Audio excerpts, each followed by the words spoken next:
भगवान देखो इंसान है परेशान।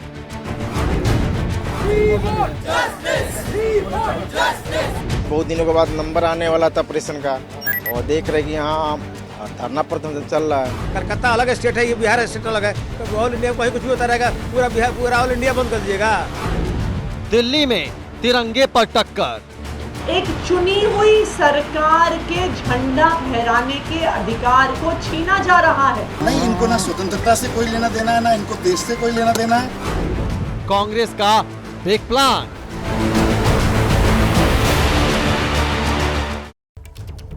तो तमाम बड़ी खबरें हम आपको दिखाने वाले हैं और सबसे पहले बात करेंगे देश में गूंज रही 2 आवाजों की। एक और इंसाफ की मांग को लेकर आवाजें उठ रही हैं, दूसरी ओर मदद के लिए पुकार लगाई जा रही है। दोनों आवाजों का एक दूसरे से गहरा नाता है।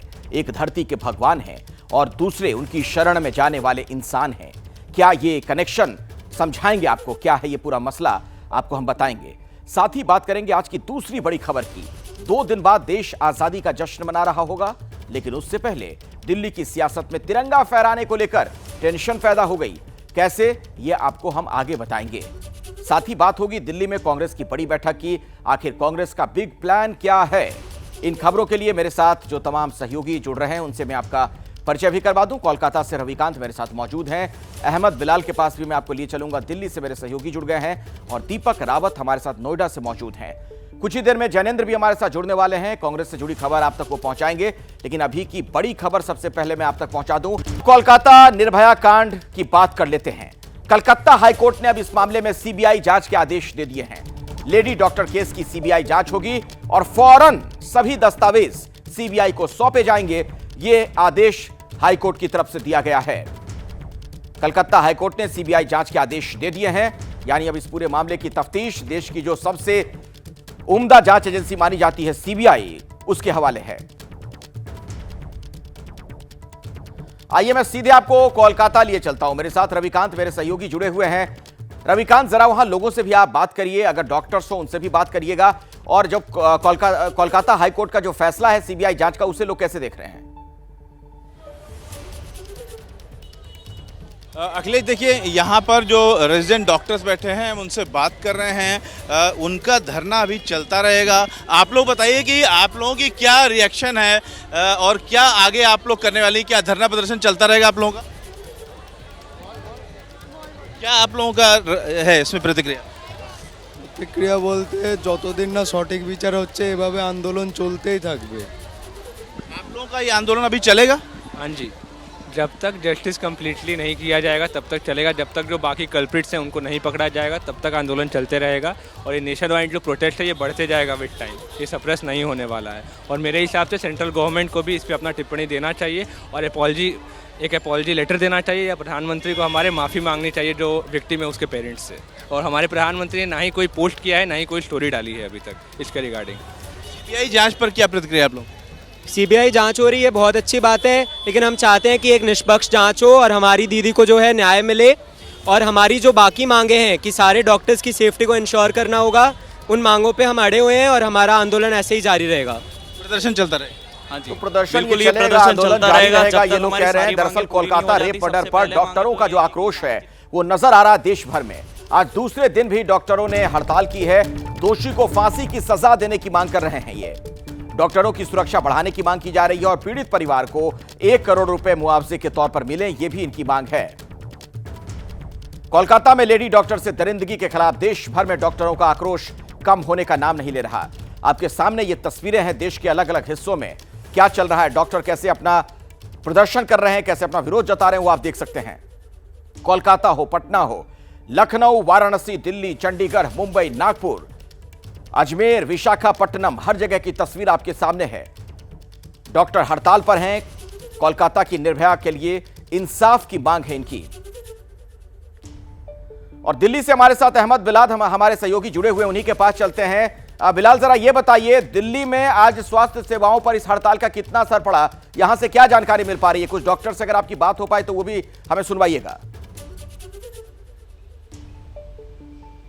बिल्कुल अखिलेश, देखिए डॉक्टर लोग में तो हड़ताल चल रही है और इसका सीधा असर जो है वो मरीज लोग में पड़ रहा है, क्योंकि जो मरीज आ रहे हैं ओपीडी में दिखाने के लिए उनको अपॉइंटमेंट मिल भी रहा है, तो भी जो डॉक्टर की अवेलेबिलिटी है उस पर खासा असर पड़ा है, और जिसकी वजह से स्वास्थ्य सेवाएं जो है वो ज़रूर प्रभावित हो रही है, क्योंकि जो सरकारी अस्पताल में जो सर्जरी हो गई, लैब हो गई, ये सारी जो की जिम्मेदारी रेजिडेंट डॉक्टरों की होती है। लेकिन जो फिलहाल जो डॉक्टर यहाँ आरएमएल अस्पताल में, जो कि केंद्र सरकार के एक बड़े अस्पतालों में से गिना जाता है, यहाँ पे जो प्रोटेस्ट कर रहे हैं डॉक्टर, वो कहीं ना कहीं जो सीबीआई जांच इस पूरे मामले में की गई है उससे संतुष्ट नजर आ रहे हैं। जो सीबीआई को मामला भेजा गया है इससे संतुष्ट हैं, और क्या मांग है ऐसी जो? हाँ, हम संतुष्ट तो हैं, लेकिन हम बड़ा सोचने मजबूर हैं कि ममता कि ये मतलब कलकत्ता हाई कोर्ट के इन्वॉल्वमेंट होने के बाद सीबीआई जांच हो रही है। ममता दीदी ने इतना लेट क्यों किया? ममता दीदी पहले भी तो जांच करवा सकती थी। आप कोलकाता से ही आती हैं, आप हमें बता रही थी, कैसे देख रही हैं आपकी दो जो डिमांड थी, एक प्रिंसिपल को हटाने की और सीबीआई जांच को कराने की, ये दोनों मांग आपकी मिट हो गई है, क्या प्रोटेस्ट खत्म होगा, हड़ताल खत्म होगी?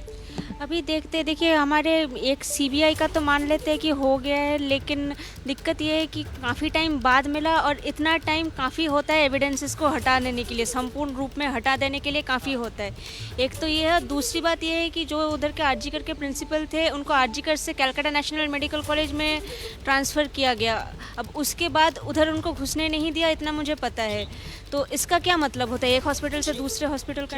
अच्छा मैम, आपसे जानना चाहेंगे कि आप लोग हड़ताल पे बैठे हुए हैं, लेकिन कहीं ना कहीं इसके बहुत जो ज़्यादा प्रभावित हैं वो सेवाएं, स्वास्थ्य सेवाएं प्रभावित हो रही हैं, मरीजों को खासी दिक्कत हो रही है। हमने आपके अस्पताल में से ही रिपोर्ट करी, उसके ऊपर क्या कहना है कि डॉक्टर के साथ जो हुआ उसकी सब भर्त्सना कर रहे हैं, लेकिन आम जनता परेशान? इसके लिए मैं हाथ जोड़कर अपने मरीजों से प्रार्थना करना चाहती हूँ, उनको बताना चाहती हूँ कि इमरजेंसी सेवाएं हमने बाधित नहीं की है, लेकिन उनको भी पता है। फिलहाल देखिए, एक और डॉक्टर अपनी मांगों को लेकर पीछे हटने को तैयार नहीं है, तो दूसरी ओर अस्पतालों में मरीज और उनके तीमारदार किस तरीके से परेशान हैं, वो हमारे दर्शक देख सकते हैं, जो अलग अलग शहरों की तस्वीरें लगातार हम आपको दिखा रहे हैं। इमरजेंसी को अगर आप छोड़ दें तो बाकी सभी स्वास्थ्य सेवाएं इस वक्त ठप हैं।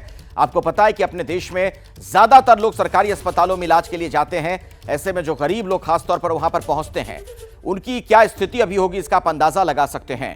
जो आपातकालीन सेवाएं हैं सिर्फ वही जारी हैं, बाकी जगहों पर किसी तरीके का कोई इलाज नहीं मिल पा रहा है लोगों को। कोलकाता निर्भया कांड पर एक बड़ी खबर मैं आपको बता दूं, राष्ट्रीय महिला आयोग की टीम का दौरा हुआ है। आरजीकर अस्पताल पहुंची है टीम एनसीडब्ल्यू की। एनसीडब्ल्यू ने रेप मर्डर केस की पूरी रिपोर्ट मांगी है, जल्द से जल्द जांच पूरी करें, यह कहा गया है एनसीडब्ल्यू की तरफ से। डीजीपी से भी इस बाबत पूरी जानकारी मांगी गई है। तो आपको बता दें कि राष्ट्रीय महिला आयोग की आज एक टीम यहां इस हॉस्पिटल में भी पहुंची थी। यहाँ पर सिक्योरिटी के लाइसेंस बहुत है। देखिए, थोड़ा समय दे दीजिए पुलिस को, पुलिस उसका इंक्वायरी मतलब इन्वेस्टिगेट कर रहे हैं, और फॉरेंसिक रिपोर्ट भी कर रहे हैं। जहाँ जहाँ डीएनए मैच हो रहा है तो पता चलेगा कि कितने लोग इन्वॉल्व हैं उसमें। और अभी एक और बड़ा अपडेट आपको दे दें, एनएचआरसी ने इस केस का स्वतः संज्ञान लिया है। मानवाधिकार आयोग ने कहा है कि यह मानवाधिकार का उल्लंघन है, गंभीर मामला है। राज्य के मुख्य सचिव और डीजीपी को नोटिस दिया गया है। एनएचआरसी ने मुख्य सचिव और डीजीपी से जवाब मांगा, 2 सप्ताह के अंदर रिपोर्ट दें, यह कहा गया है एनएचआरसी की तरफ से। मानवाधिकारों का यह सख्त उल्लंघन है। इस मामले में न सिर्फ चीफ सेक्रेटरी से बल्कि डीजीपी से भी कहा गया है कि आप जवाब दें, पूरी जानकारी दें। रविकांत मेरे साथ कोलकाता से लगातार जुड़े हुए। रविकांत, जरा वहां लोगों से बातचीत करिए, डॉक्टर से। अब जबकि हाईकोर्ट की तरफ से सीबीआई जांच के आदेश दे दिए गए हैं, इनकी और क्या मांग है? क्या अभी भी हड़ताल पर रहेंगे ये?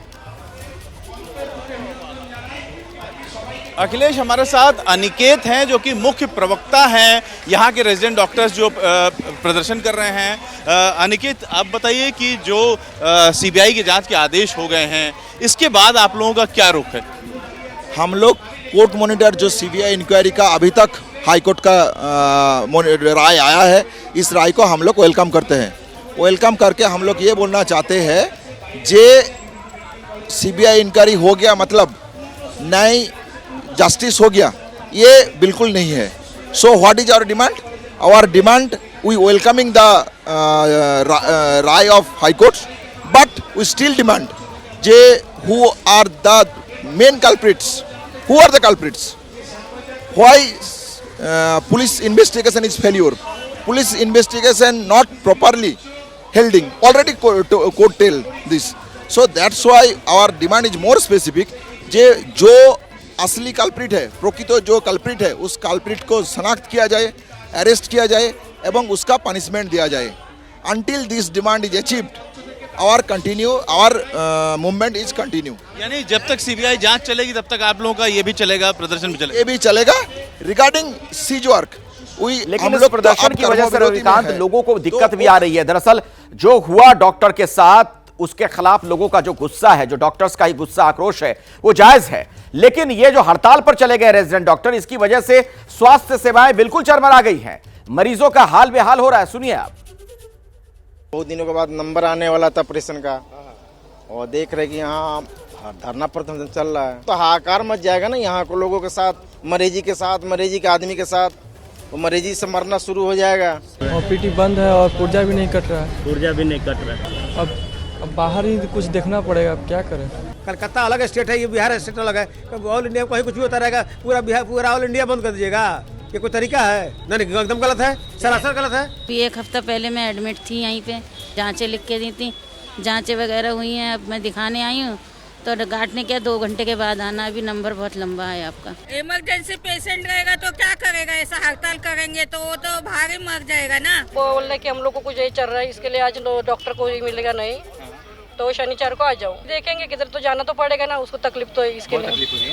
हाँ, इसको यूरिन का प्रॉब्लम है। मेरे को कैंसर हो गया है। अच्छा। मेरे को आप तारीख दिया था दवा लेने का, तो डॉक्टर लोग कोई नहीं तो फॉर्म भरेगा नहीं, तो दवा नहीं मिलेगा। हमारे इधर ऑपरेशन हुआ था, ऑपरेशन प्रॉब्लम आ गया है, दर्द हो रहा है। तो मैं सर रिपोर्ट निकाल, आज का डेट था, तो सर बोला आज नहीं होगा, शनिवार का स्ट्राइक जाए। डॉक्टर की जरूरत यहाँ पर नहीं है, रोड पर, वहाँ पर जरूरत है, स्ट्राइक ना करें। मैं डॉक्टर की तरफ से, बट वहाँ पेशेंट्स आपका इंतजार कर रहे हैं। प्लीज किसी की जान बचाइए, सबसे पहले आप जान बचाइए, आप भगवान हो। सुबह 7 बजे से यहाँ आए हुए हैं, हम अंदर जाने ही नहीं देते हैं, और जो स्टाफ होता है वो बदतमीजी से बातें करता है। जो जबकि हड़ताल है तो भी उन्हों के लिए भी हड़ताल होनी चाहिए ना, सबके लिए ही हड़ताल होनी चाहिए ना, ऐसे थोड़ी होता है।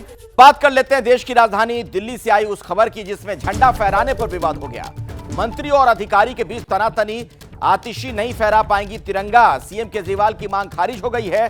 गोपाल राय ने विभाग को आदेश दिया था, लेकिन मंत्री गोपाल राय के विभाग ने यह कह दिया है, चिट्ठी लिखी और यह कह दिया गया कि वो झंडा नहीं फहरा सकती हैं।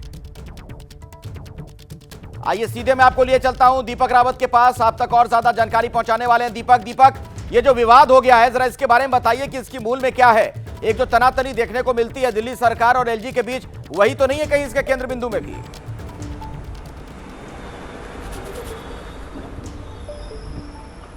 बिल्कुल वही केंद्र बिंदु में वही है अखिलेश, क्योंकि हम सुबह से ये बात कर रहे थे कि आखिर ऐसा हो क्यों रहा है। तो अंत में निकला वही कि जिस तरीके से आतिशी जो कि मंत्री हैं, जिनको अरविंद केजरीवाल चाहते थे कि झंडा फहराएं, उन्होंने खुद आकर सामने ये कहा कि दिल्ली के एलजी वायसराय की तरह हो गए हैं। वो किसी भी दिल्ली सरकार के फैसले को मानते नहीं हैं, उसे बदलने की कोशिश करते हैं, उसे रोकने की कोशिश करते हैं। 15 अगस्त को कोई अगर अपने देश का झंडा फहराना चाहता है, एक मुख्यमंत्री कह रहा है कि उसका एक मंत्री झंडा फहराए, तो उसमें एलजी को क्या परेशानी है? तो सीधे तौर पर एलजी को टारगेट किया गया है और ये कहा गया है कि एलजी जानबूझकर जो है अरविंद केजरीवाल के फैसले को नहीं मानना चाहते हैं। तर्क सुकेश चंद्रशेखर की चिट्ठी को भी दिया गया, ये कहा गया कि अरविंद केजरीवाल अगर अंदर से चिट्ठी लिखते हैं तो कहते हैं कि आप इस तरीके से सरकारी चिट्ठी नहीं लिख सकते, आप पर्सनल चिट्ठी लिख सकते हैं। लेकिन सुकेश चंद्रशेखर की जो भी चिट्ठी होती है वो सीधे एलजी तक पहुंच जाती है या दिल्ली पुलिस तक पहुंच जाती है। तो ऐसा क्यों होता है? तो दोनों ही तरफ से जो है वो सीधे तौर पर कहा जा रहा है। हालांकि अधिकारियों की बातों को समझे तो उनका सीधा तर्क ये है कि आप इस तरीके के नियम नहीं बना सकते हैं, ऐसा कोई नियम नहीं है कि आप जेल के अंदर से बैठकर कि अगर मान लीजिए आतिशी नहीं फहराती हैं तो झंडा फहराएगा कौन? एलजी?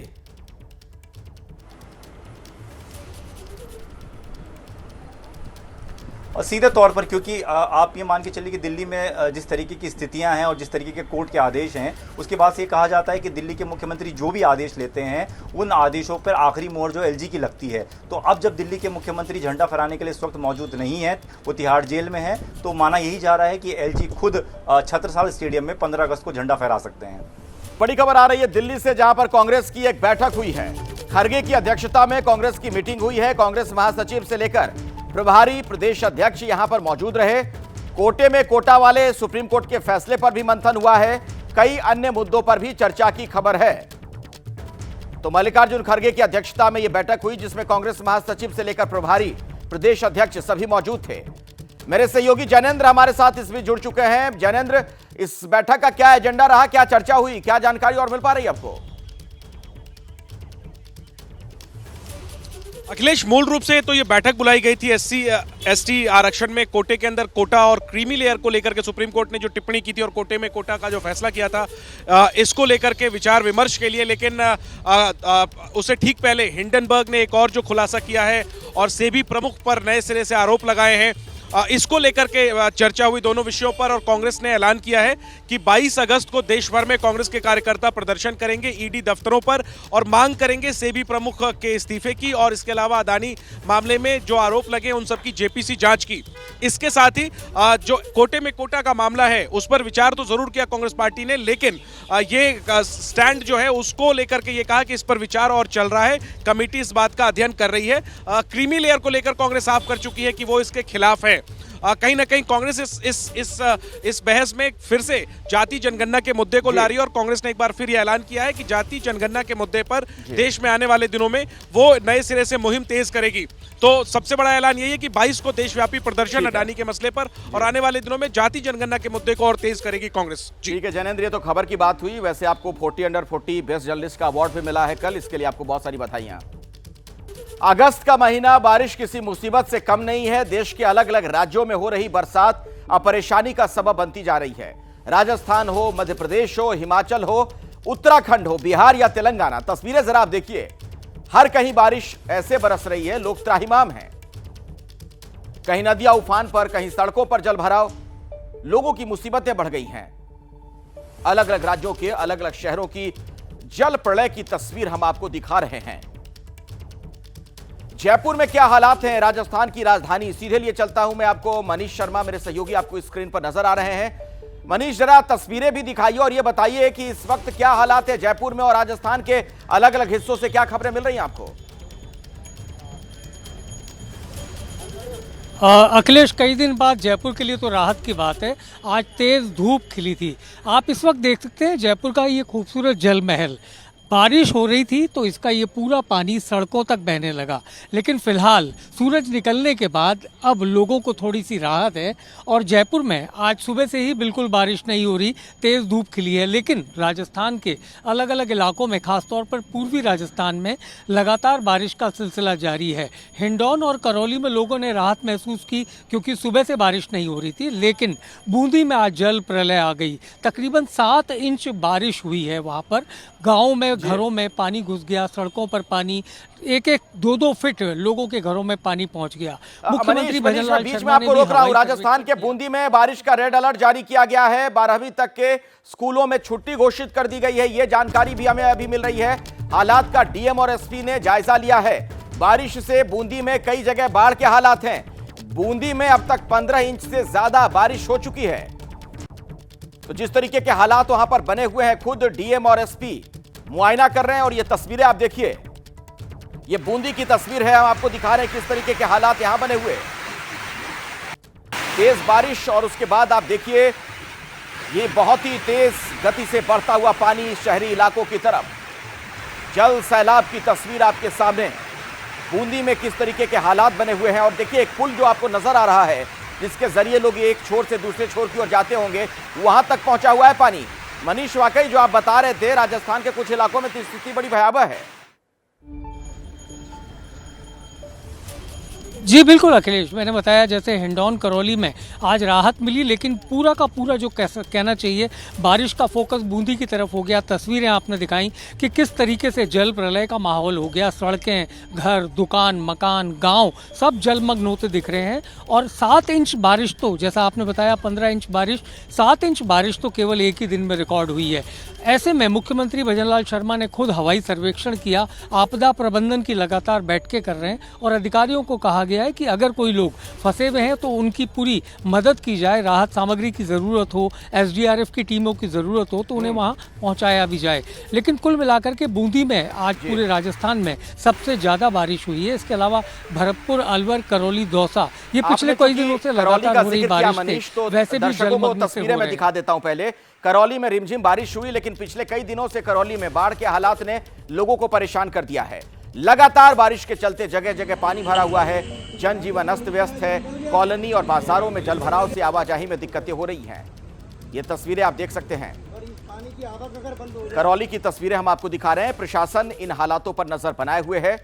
बाढ़ प्रभावित इलाकों में स्थानीय लोग और सामाजिक संगठनों की ओर से राहत सामग्री पहुंचाई जा रही है। सोमवार को डीएम ने भी करौली में बाढ़ प्रभावित इलाकों का जायजा लिया था। लोगों के घर बार, दुकान, हर तरफ आप देख सकते हैं पानी ही पानी।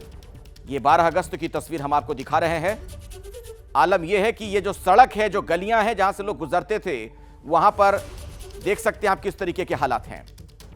बड़ी खबर आ रही हिमाचल प्रदेश के शिमला से लैंडस्लाइड की सूचना है। निर्माणाधीन टनल का हिस्सा भरभरा कर गिरा। ढली संजौली बाईपास पर यह टनल बन रही है। तेज बारिश के चलते यह हादसा हुआ है। फिलहाल कर्मचारियों को पहले ही बाहर निकाल लिया गया था, इसलिए किसी की इसमें जान नहीं गई, कोई घायल नहीं हुआ। यह ढली संजौली बाईपास है, वहीं पर यह टनल आप देखिए किस तरीके से ये भरभरा कर गिर गया, ये पूरा हिस्सा। सुकून की बात यह है कि वहां पर जो लोग काम कर रहे थे उन्हें वक्त रहते वहां से निकाल लिया गया था। ये देखिए जो तस्वीर आपने देखी लैंडस्लाइड की, आप देखेंगे एक बड़ा सा चट्टान फिसलता हुआ और उसके बाद इस टनल के ऊपर यह मलबा आया। ये देखिए तस्वीर आपके सामने।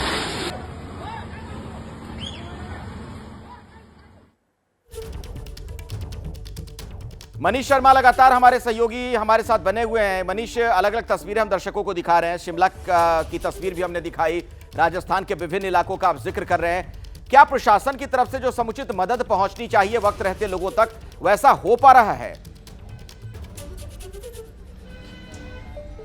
हाँ बिल्कुल अखिलेश, इसमें कोई संदेह नहीं कि जिस तरीके से राजस्थान में अलग अलग जिलों का प्रशासन लोगों की मदद के लिए पहुंच रहा है, कहीं पर भी इस तरीके की कोई सूचना नहीं आई कि कोई व्यक्ति इस वजह से बह गया कि उसे मदद नहीं मिल पाई। एसडीआरएफ की टीमें मौके पर पहुंची हुई हैं, क्योंकि पानी का मौसम देखते पहले ही सरकार ने ये तय कर लिया था कि सभी जिला मुख्यालयों पर एसडीआरएफ की टीमों को मय नौकाओं के पहुँचा दिया जाए। और यही एक बड़ी वजह भी रही कि बहुत ज़्यादा जनहानि तेज़ बारिश के बावजूद इन जिलों में नहीं हुई। हाँ, वर्षा जनित हादसों में तकरीबन 2 दर्जन लोगों की मौतें राजस्थान में जरूर हुई, लेकिन उनमें से ज़्यादातर वो लोग थे जो पिकनिक मनाने के लिए नदी, नाले, बांध या ऐसी पानी भरी हुई जगहों पर गए और सेल्फी लेना या जिसको कहा जाए रील बनाना, वो शौक लोगों को महंगा पड़ गया। इसकी वजह से लोगों की जान गई।